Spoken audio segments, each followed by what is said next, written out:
Hello, we have a fun question from Pittsburgh, Pennsylvania.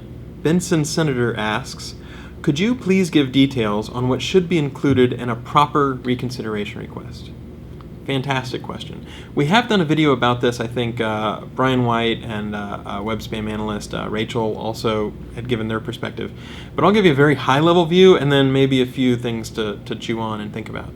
At a very high-level view, the goal of your reconsideration request is, number one, to tell Google you've stopped whatever violations of the quality guidelines were happening. Paid links, cloaking, scraping, doorways, whatever it was, you need to make a clear and compelling case that that has actually stopped. That behavior no longer is going on, and that you've cured that as much as possible. So if you were doing paid links, you've gotten as many of those links pulled down as you possibly can.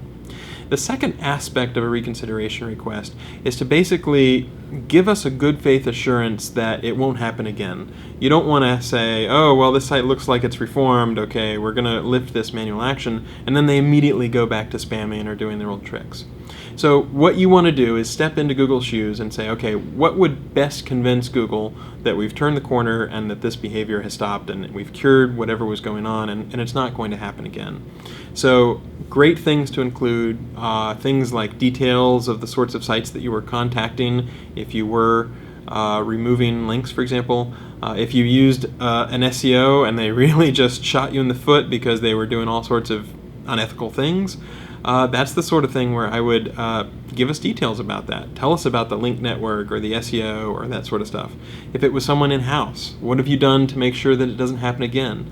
I was talking to a large company who had done a reconsideration request, and they were talking about how they put a training program in place so that they, future people would understand these were the violations of our quality guidelines, whereas these behaviors were okay.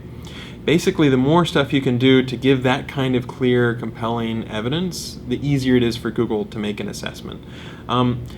Ideally, it's best if you include as much information as possible actually within the reconsideration request. We tend to be a little bit leery of if you're inserting hyperlinks that go off to random places. If we can't know where they're going to go, then we have to think about, is someone going to try to give us malware or something like that. You can include links to a Google Doc or a Google spreadsheet if you want to show sites that you've contacted, because it is possible for us to view those sorts of docs without worrying about what sort of things might be included or revealing the identity of the person who is looking at the reconsideration request.